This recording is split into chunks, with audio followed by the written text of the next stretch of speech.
A frightening development this morning. A chemical weapon, nerve gas, was released inside a crowded subway system in Tokyo today.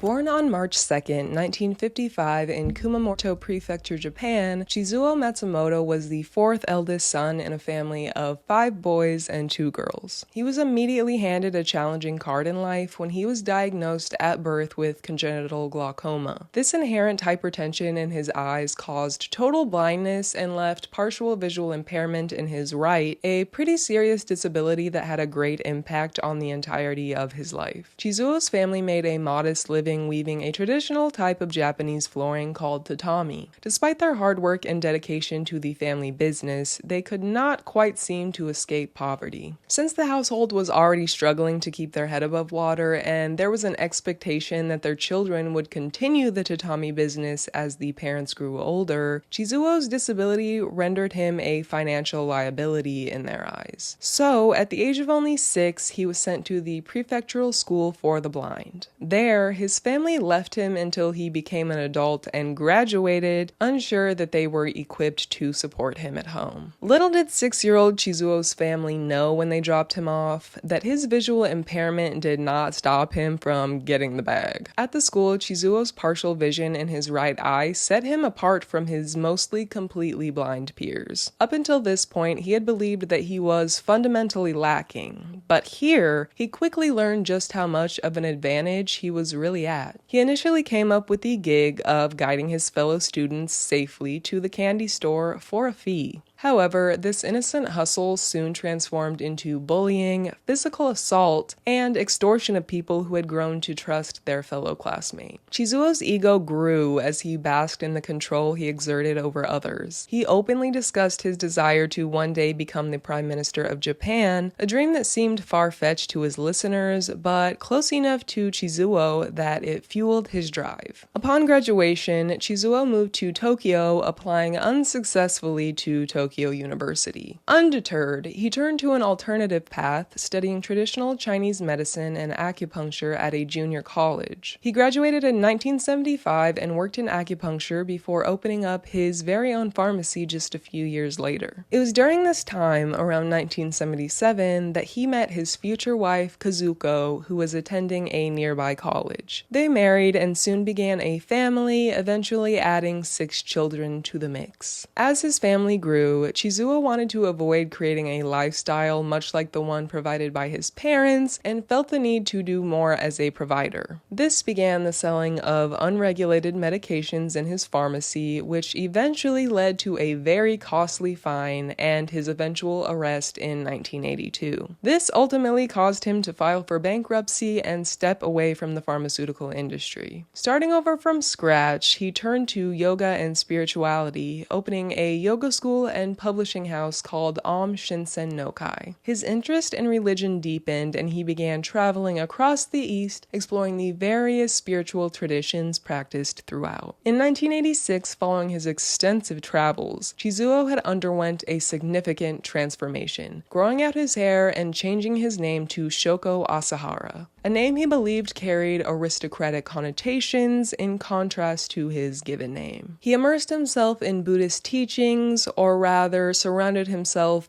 those who had immersed themselves in Buddhist teachings. He renamed his organization Aum Shinrikyo, meaning Supreme Truth, blending elements of Hinduism, Buddhism, Shintoism, and Christianity, as well as pulling inspiration from the prophecies of French astronomer Nostradamus. Shoko published magazines and comics that related pop culture to religious themes, attracting a well-educated and young audience seeking community, enlightenment, and freedom from societal pressure.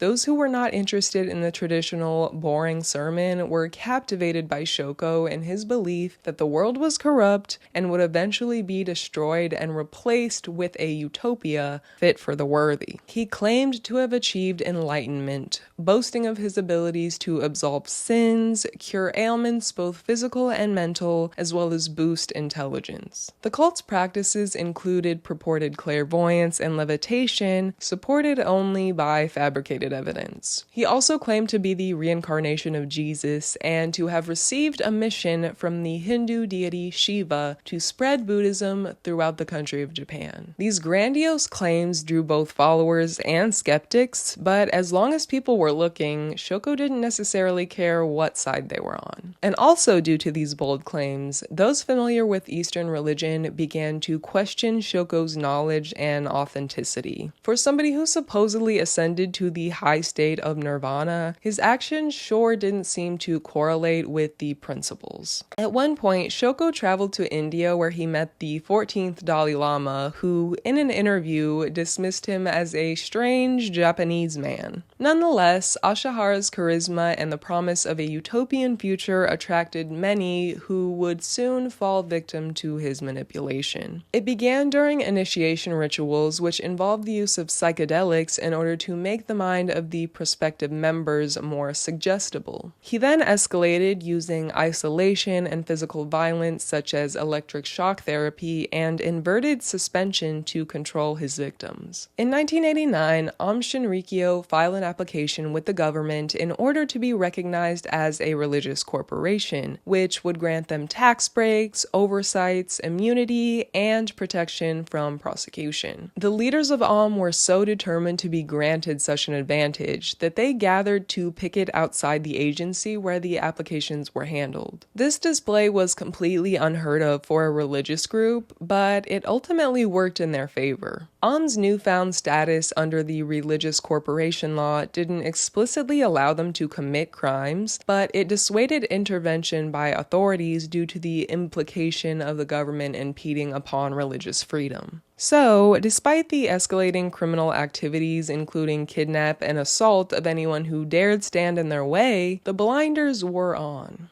It's not unheard of for groups involved in shady businesses to hide their activity behind this law. Family members of the cult followers began forming anti-Aum groups in an effort to break their loved ones free from the group, but they too became the targets of the cult's violence. One notable victim was lawyer Tsutsumi Sakamoto, who was representing victimized families in a class action lawsuit against Aum. That year, Tsutsumi taped a segment promoting the growing class action lawsuit and encouraging those affected to join. Before this clip was to be broadcast to the public, an employee at Tokyo Broadcasting System made a grave mistake. This private interview was shown to Aum members who immediately pressured the station to cancel the broadcast. They didn't want to be sued. Not only was this extremely dangerous, as we will soon find out, but it's a big no-no in journalism to backstab your subject after they've entrusted you with exclusive information. And with this information divulged to the enemy, they gained the confidence to carry out their first murder as a show of force. Originally planning to wait for the lawyer at his local train station on his way to work, inject him with potassium chloride, and kidnap him, the plan fell apart when Sakamoto never showed up to the train station that morning. The members began to note that the station was actually looking pretty empty as a whole, and that's when they realized it was a holiday. Despite this major oversight, they were still determined to enact their revenge on the attorney working against them. So on November 5th of that same year, 6 Aum members snuck into Sakamoto's home at 3 a.m. through an unlocked door. After making their way to the main bedroom, a member of the cult hit a sleeping Tsutsumi over the head with a hammer, injected him with potassium chloride, and strangled him to death. His wife and infant son unfortunately met the same tragic fate.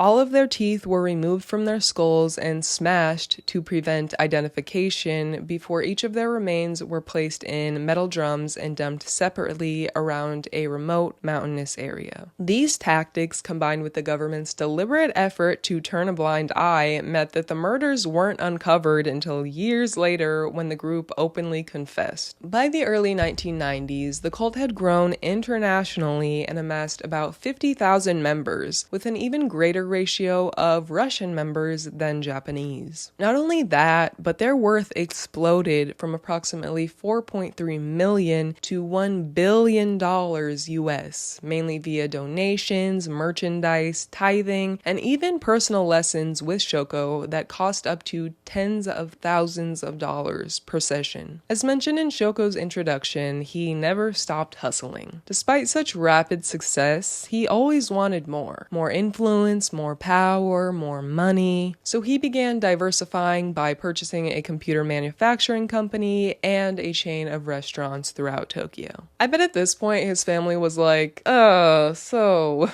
about those tatami mats. But instead, Shoko invested in opening a headquarters at the base of Mount Fuji, complete with homes for his followers, farms, golf courses, and factories. As Aum Shinrikyo's influence grew, so did their criminal activities. They became involved in illegal drug manufacturing and distribution, theft, murder, extortion, even working with the Yakuza. Green mail was a very popular tactic that they used. Cities were taunted with the threat of expanding their cult into the area if the local government didn't pay up, which worked a lot of the time. Similarly, officials in different countries were bribed to look the other way when it came to the transportation of dangerous and illegal goods. Those who began to rethink their place in the cult were quickly labeled traitors, and anyone who defected would be lynched. They even went as far as taking members to the hospital for admittance and forcing them to pay the expensive medical bills. And let me just say, as an American, horrifying. At this point, it's almost comical how this religious group was flaunting their atrocities, but because of their status, the government was just like, guys, you know I can't see you. I can't peek. You better not be doing anything back there. Wow, the public was at such blatant risk. But it's definitely worth noting that from this point on, the authorities simply just couldn't play dumb any longer. They began keeping close track of Aum and their activities with the intention of a grand-scale, sweeping arrest. In pursuit of political power, Aum members ran for the Japanese elections in 1990 under the newly formed Shinrikyo Party, but failed spectacularly. Considering their rapid gain of members, the candidates had a skewed perception that they would win by a landslide. In reality, they all lost, with Shoko himself only receiving 1,700 votes. His followers are looking a whole lot like some bots right now. Feeling betrayed, this defeat further radicalized the cult and fueled their belief that society was corrupt and must be destroyed in order to make way for a new era. In particular, they blamed Japan's downfall on the spread of Western culture and values. Shoko went on to publish his predictions in 1993, which included the assassination of President Bill Clinton, the 1997 eruption of World War III, in which the US would supposedly use particle beams against Japan, and the inevitable descent to hell of non-believers, lest they follow the teachings of or be killed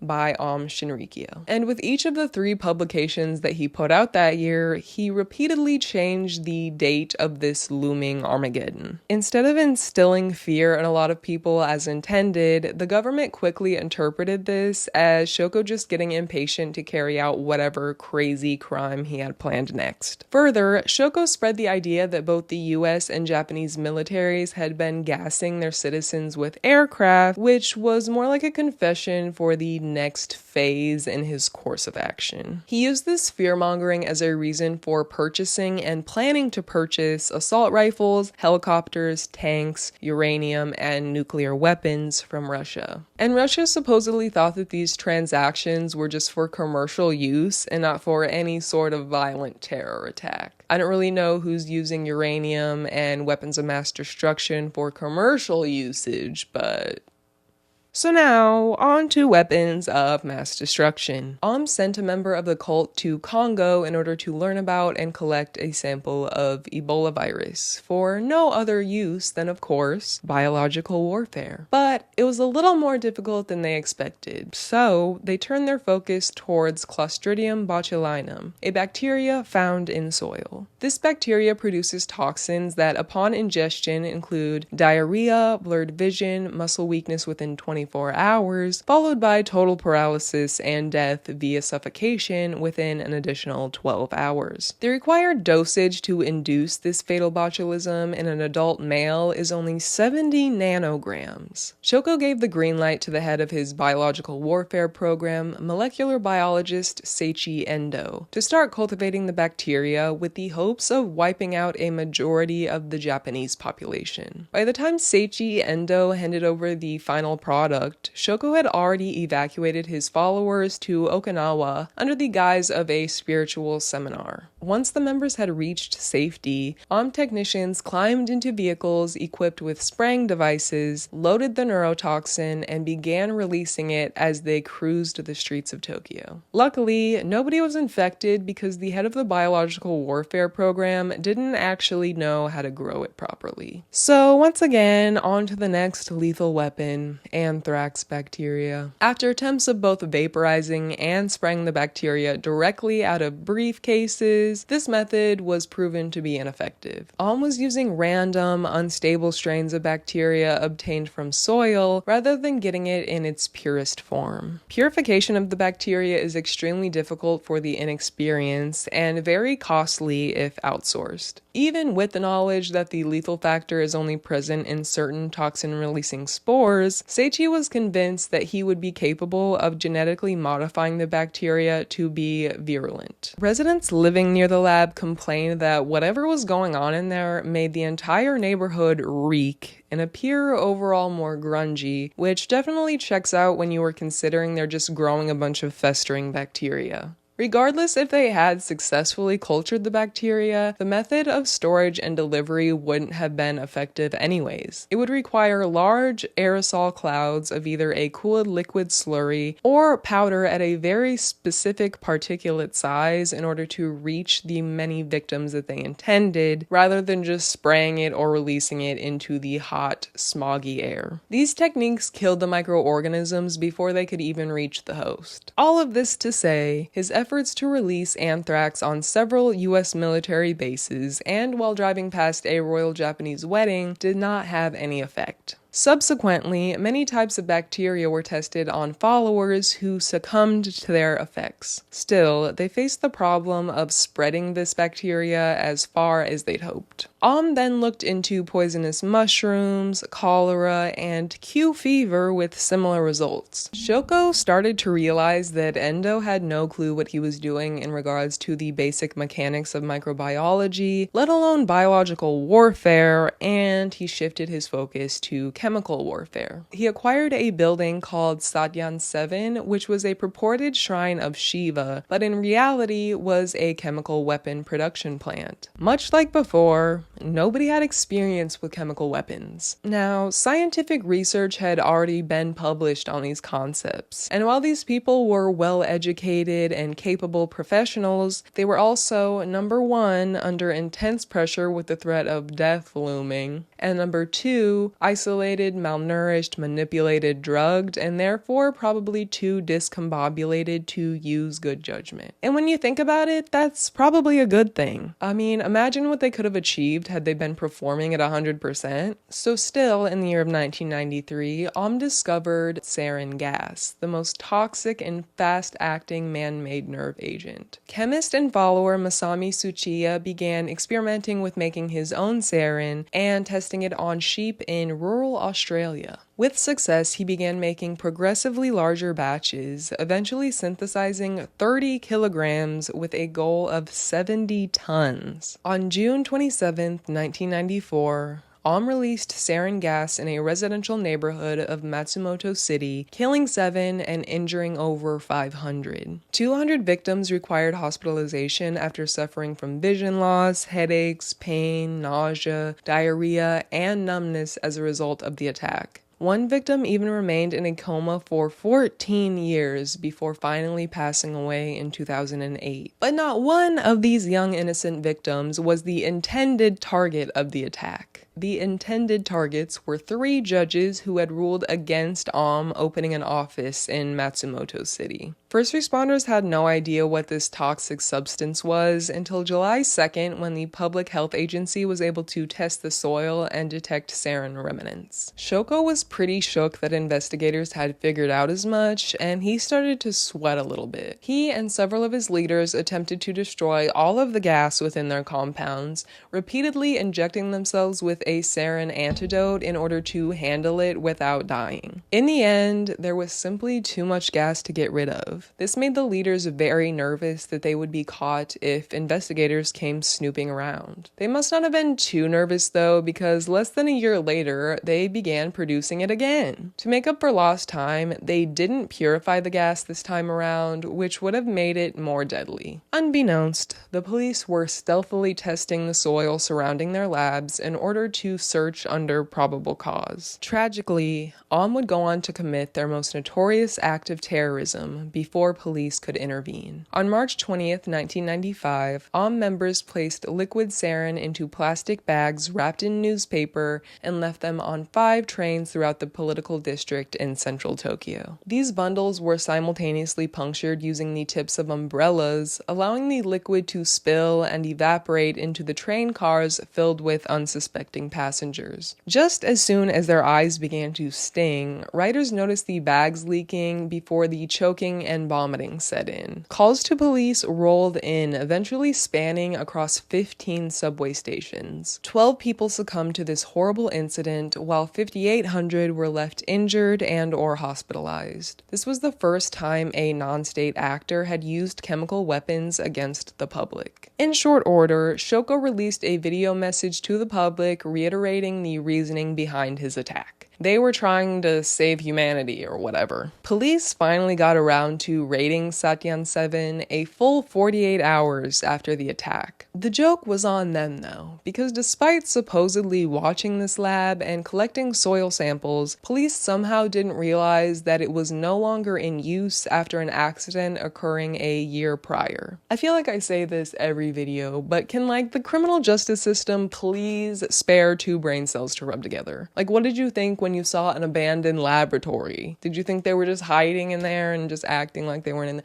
I don't know. I also think it's pretty clear that Aum wasn't attempting to hide anything. In the following months, authorities came across several undetonated cyanide devices remaining around Tokyo substations. Aum continued carrying out attacks, including the release of hydrogen cyanide in subcars and various department stores. They even sent out an explosive device through the mail to Governor Aoshima. Instead of harming the intended target yet again, a poor secretary's hand was permanently disfigured upon the discharge. The government attempted to get ahead of the next possible act of violence, but that proved difficult since their targets and timing were seemingly pretty random. Then, while leaving the Tokyo headquarters, the Aum's head of science was publicly stabbed to death on camera while surrounded by nearly 100 reporters. The perpetrator turned out to be a member of the Yakuza, but he never revealed his exact motive. I'm sure we can all take some educated guesses though.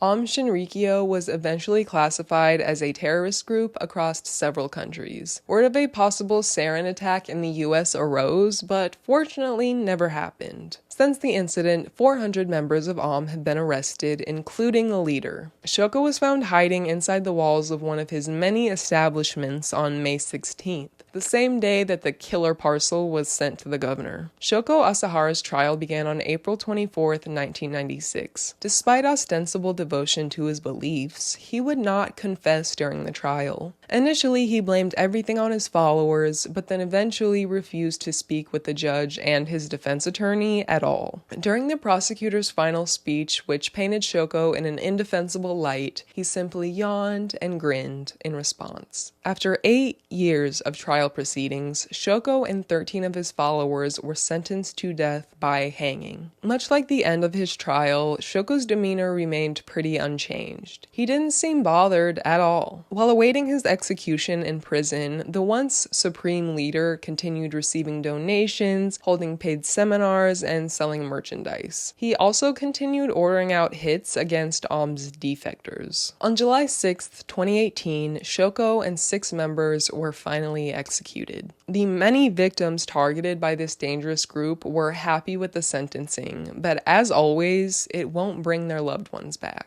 On the other hand, an Aum supporter injured 9 people after crashing his vehicle into a New Year's crowd in protest of the executions. After Asahara's execution, the cult rebranded as Aleph, with a faction led by Fumihiro Joyu splitting off as Hikari no Wa. Although the cult's membership has dwindled to about 11,000, it still operates primarily in the former Soviet Union, where authorities have attempted to keep it at bay. As of 2022, the United States no longer considers Aum Shinrikyo a threat, but authorities in Japan and other countries continue to monitor their activities very closely. It's a common misconception that people who fall victim to cults are gullible or unintelligent or uneducated, but in reality, all different types of cults exist that cater to all different types of people. By design, they are created to enthrall and brainwash their intended victims into disconcerted minions. Thankfully, the cult failed in their endeavors of mass international casualty, but the lives of many innocent people were taken unfairly and too soon. For a long time, people feared that biological weapons were easily accessible due to the commonality of illness, but these events proved that it's a little more complicated than that, which turns out to be a really good thing. Since his death, many psychiatrists and psychologists have analyzed Shoko's behavior and suggested that he may have had a personality disorder known as pseudologia fantastica. The criteria for this disorder include unusually imaginative power, often putting fantasy before reality, appear well-versed but becomes clear that their knowledge is a mixture of books and pieces of stories told by other people. I'm feeling a little called out with that one, honestly. Skillful at appealing to people's minds and attracting attention, and intoxicated in egocentric fantasy. Shoko initially proclaimed that his motive behind all of this killing was to elevate his victims to enlightenment, but it became quite evident that he really just wanted to eliminate his perceived enemies. I want to thank you so much for taking time out of your busy schedule to watch today's video, and if you enjoyed, please consider showing some love by hitting that thumbs up, subscribe button, and maybe even the notification bell if you're feeling a little click happy. Anywho, I will be sure to see you in the next one. Bye!